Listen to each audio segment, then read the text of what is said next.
Démosle nomás. En la última conversación que sostuvimos, dijimos que íbamos a referirnos a la literatura de la conquista, tanto en Chile como en el Perú, que son, ustedes saben que son nuestros vecinos. Yo sostengo que en esta clase lo que estamos haciendo también en relación con nuestro país es revisitándolo de una manera literaria. Fíjense que encontré un libro que está en mi biblioteca que se llama Revisitando Chile. Acá hay una serie de historiadores, escritores, algunos sabios, que reflexionan acerca de lo que somos nosotros, acerca de lo que somos nosotros los chilenos, en función de las identidades nacionales, de los mitos y la historia. Es un excelente libro y voy a hacerlos partícipes ustedes leyéndole un párrafo que se refiere a dos conquistadores nuestros. Fíjense, esto como introducción a los estudios que ustedes están realizando de la literatura de la conquista y de la colonia.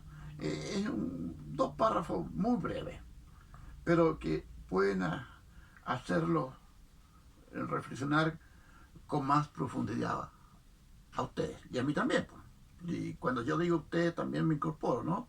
Acuérdense de lo que hemos dicho de que el usted significa también muchas veces un nosotros. No hay que retirarse de lo que uno dice. Por eso que creo que alguna vez les he dicho que no me gusta nada que algunos señores, no sé de qué de condición profesional, hablan de este Chile. Sean políticos, sean profesores, sean, ¿no es cierto? En cambio acá yo voy a decir, nuestra historia puede sintetizarse así. Nació hacia el extremo sudeste de la América una nación oscura que su propio descubridor, don Diego de Almagro, abandonó apenas ojeada por la lejana de los centros coloniales y por recia de domar, tanto como por ser pobre. El segundo explorador, don Pedro de Valdivia, el extremeño, llevó allá la voluntad de fundar y murió en la terrible empresa. La poblada, una raza india que veía su territorio, según debe mirarse siempre, como nuestro primer cuerpo. Esta frase me encanta. Territorio es nuestro primer cuerpo. Que el segundo no puede enajenar sin perderse en totalidad. Esta raza india fue dominada a media, pero permitió la creación de un pueblo nuevo, en el que debía insuflar su terquedad con el destino y su tentativa contra lo imposible. Sigue la cita, pero lo voy a dejar hasta allí nada más. Ven ustedes entonces cómo nacimos nosotros a partir de los españoles, pero también fundamentalmente por esta raza. El concepto de raza no está bien aplicado, pero no sé otra manera de decírselo a ustedes con mayor claridad. Pueblo autóctono, podríamos decir, ¿no es cierto? De ese cruce nacimos nosotros. De ese cruce. O sea, de ese cruce que se inició con Valdivia, con Almagro y además con Capolicán, con Lautaro y con un gran héroe que muchas veces se olvida, Galvarino, de estos héroes iniciales. Porque tanto Galvarino como Capolicán fueron sacrificados y torturados de una manera horrible por los españoles. Entonces, me refiero al cruce de estos dos pueblos que originaron el pueblo chileno, que es un pueblo mestizo con estos ancestros, y después al cual se incorporan pueblos indígenas de otros suelos. Gabriela Mechal dice, por los, qué sé yo, por lo que no son chilenos, son indígenas también, pero de otro suelo. Pues la palabra indígena a veces resulta que la usamos nosotros como despectivamente. No, porque son todos indígenas, y franceses, castellanos, vascos también son indígenas, pero de otro suelo. Me van a permitir ustedes, pero cuando yo quiero aclarar algunos conceptos, por eso que se los digo a ustedes, sobre todo aquellos que están muy manidos y poco dicho, a ver, como poco mal usado, eso es la palabra. Entonces, ¿qué estamos en la última conversación? Se me olvidó ya. Estamos en No, Perú. estábamos hablando de los cronistas. Y dijimos que íbamos a hablar, bueno, estamos revisitando Chile a través de los cronistas. Esto es Mariño, las cartas de Valdivia, el Góngora y otros más. Pero les dije yo que también en Perú había ocurrido el mismo fenómeno y que todo esto tenía un gran remate en Perú, en la obra de Garcilaso de la Vega. Tengo que decir antes lo siguiente. Los españoles llegan a un imperio, Tahuantinsuyo, a un tremendo imperio, un imperio que ocupaba varios países. Ellos quedaron absolutamente sorprendidos, tal como Cortés en México. Acá quedaron sorprendidos por la grandeza del imperio y sobre todo por la riqueza. Eso era lo que les interesaba a ellos, por la abundancia de oro, por las minas de plata de Potosí, en fin, eso ustedes saben que hubo una explotación. Entonces hubo tanta explotación que hubo un discurso anticonquista, no con la rapidez ni con la espontaneidad, porque piensen ustedes que la ciudad letrada, como dice Ángel Rama, la tenían los españoles, los indígenas no. Pero sí hay algunas manifestaciones que hablan de la grandeza del imperio, por una parte, antiguo imperio, y segundo, por la explotación que están haciendo los españoles. Y ahí está la obra del ¿cómo se llama? Se me olvidó otra vez. No sé por qué tengo una amnesia con el nombre de... Garcilaso de la Vega. Claro, de Garcilaso de la Vega. Garcilaso de la Vega, pero antes también Tupac, Poma de Ayala. el Poma de Ayala. Pero esa es la versión indígena. Pero Garcilaso no era indígena, ¿no? Entonces, aquí voy a decir algunas cuestiones, ¿no es cierto? Ocurre que otros cronistas, no Ayala, ¿no es cierto? No Poma de Ayala, Blas Varela, en fin, hay varios, no los voy a decir para no tupirlos con tantos nombres. Dan a conocer un relato de los hechos muy oficial y muy dada a fundamentar la obra de un virrey famoso que hubo en aquella época, el virrey Toledo. Toledo organizó mitas, no sé si ustedes saben eso, lo que es el concepto de mita, ¿no es cierto? Llamar para que trabajen en conjunto, ¿no es cierto? Organizó eso, pero lo hizo de una manera muy adicta, ¿no es cierto?, a capturar las grandes riquezas. Entonces, se produce una crónica hecha por los conquistadores, ¿no es cierto? Hay como 3 o 4 nombres que justifican la acción del virrey Toledo. Entonces, ¿qué ocurre? Que en el mismo siglo, estamos hablando del siglo XVI, comienzo del XVII, nace un personaje bastante importante que se llama Garcilaso de la Vega.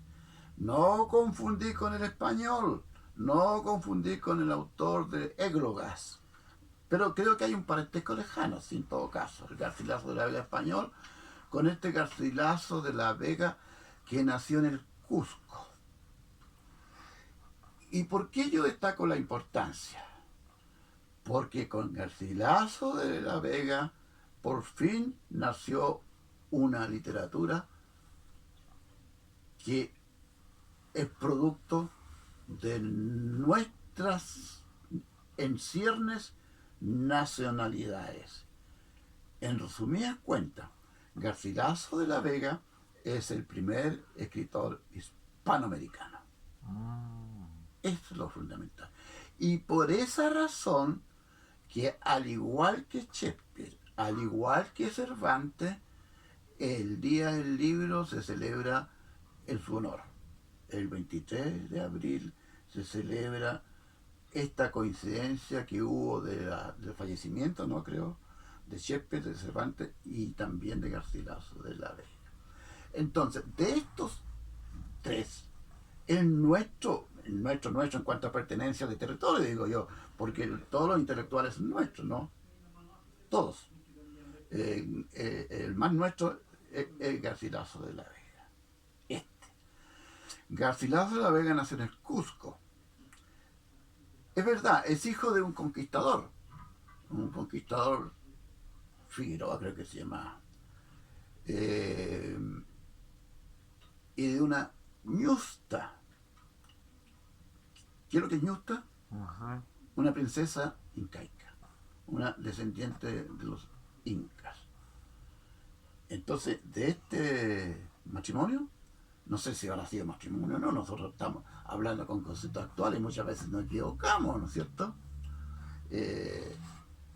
Nace Garcilaso de la Vega en una casa preciosa que hay en el Cusco, que cuando ustedes vayan, porque yo les deseo a ustedes que viajen, ¿no? Alguna vez, hay una casa donde nació Garcilaso de la Vega que es un museo, preciosa, formidable. ¿Sí? ¿Acepto preguntas? ¿Qué escribió Garcilaso de la Vega? Ya vamos para allá, pues, pero si ya voy siguiendo ese camino, pero no puedo llegar antes de recorrer el camino. Ah, ya, No, perdón. es imposible que llegue, pues. Entonces, este escritor no era una guagua todavía. Además, guagua es una palabra quechua, ¿no? Por si acaso, ¿no? No es chilena ni es de esta tierra. Es de una tierrita vecina. Guagua. Esta guagua nació en un ambiente, por una parte, el ambiente del conquistador, ¿no? Y el ambiente de los indígenas por parte de madre. Si quieren saber más, se llamaba Isabel Chimpu Ogyo. Chimpu Ogyo. Y era una ñusta, es decir, era una princesa inca, ¿no? Y ella y la servidumbre educaron a este niño, pero por una parte también el padre, que era un capitán, también era un tipo educado, que al mismo tiempo le dijo quiénes eran los españoles, los conquistadores. Entonces entenderán ustedes cómo se va formando este niño, ¿no? Un poco responde la pregunta hecha. Entonces voy a avanzar. Si no hay ninguna otra pregunta, voy a continuar. Garcilaso tiene una formación buena. Su padre después, cuando joven, lo manda a España. Él se dedica a estudiar. Hay un contexto interesante. Garcilaso llega en un ambiente que es renacentista. Ustedes saben que el Renacimiento es una renovación, ¿no es cierto?, de las letras clásicas. Se pone el tapete y ideas platónicas, sobre todo. Platón influyó mucho, ¿no es cierto? Y otros pensadores grecolatinos. Entonces se actualiza todo eso. Y Garcilaso coge todo ese contexto, ¿no es cierto?, y lo llevará a su obra, en cierto modo. ¿Y por qué lo estoy diciendo eso? Porque también es cierto que Garcilaso es el primer escritor criollo, pero también es cierto que Garcilaso de la Vega mitifica el pasado indígena. Todavía no lo he nombrado a la obra, pero mitifica. ¿Por qué? Porque él de alguna manera está respirando ese pasado idealista que viene de las ideas platónicas y que es retomado entonces por las personas cultas de España, de Italia, en fin, ese es otro cuento, ¿no es cierto? Ese es y se surge un neoplatonismo. Por ejemplo, él traduce una obra, Diálogos de Amor, de un español judío, sí, no estoy muy seguro, pero era judío. Además, escribe también La Florida del Inca, la Florida, ¿no? Geográficamente, ¿no? Se refiere, creo que alguna vez le dije a usted en la historia del náufrago, ¿no es cierto?, Cabeza de Vaca. Bueno, a esa Florida se refiere Garcilaso de la Vega, ¿no es cierto? Es la Florida del Inca. Bueno, y todo esto, el estudio, la convivencia, ¿no es cierto?, con dos pueblos, el pueblo español y el pueblo quechua, le permiten entonces, y la no sé si brutalidad, no, yo creo que no, las medidas que tomó Toledo, ¿no es cierto?, de justificar sus acciones a través de algunos cronistas, lo instaron, ¿no?, a escribir una obra fundamental, Comentarios Reales. Esa es la respuesta, señor alumno mío. Comentarios reales. Comentarios reales. Comentarios reales. ¿No es cierto? Y Comentarios Reales es considerada la primera obra importante de la literatura hispanoamericana. Incluso algunos han dicho que en ese Comentarios Reales hay una narración, hasta cierto modo, novelesca. Y ahora voy a relacionar algo que dije anteriormente. ¿Qué dije anteriormente? Que Garcilaso se había empapado de las ideas renacentistas. Y eso significó una idealización, una mitificación también del imperio incaico. ¿Cómo se llamaba? El Tahuantinsuyo. Tahuantinsuyo. Entonces, escribe, mejor dicho, porque no habla, ¿no es cierto? Escribe sobre la grandeza imperial. Y entre otras cosas, afirma, por ejemplo, que en el pueblo inca había superado a todos los pueblos anteriores, porque ustedes comprenderán que los incas fueron unos reyes que gobernaron cierto tiempo, pero antes había otro gobernante, antes había otros pueblos, muchos pueblos indígenas. Entonces que los incas habían constituido una civilización avanzada dentro de los pueblos de Tahuantinsuyo. ¿Estamos entendiendo? Entonces, esta grandeza incaica, Garcilaso la engrandece más aún, esa es la mitificación. Pero eso no significa que sus relatos también tengan una gran dosis de veracidad y que al mismo tiempo sean una defensa y una historia diferente a la contada por esos cronistas oficiales, a los cuales me he referido yo para defender las medidas que muchas veces, no, la mayoría eran arbitrarias, que tomaba este virrey Toledo, que parece que fue uno de los grandes virreyes del Perú, porque ustedes saben que ya había virreinato, ¿no es cierto? Este virreinato.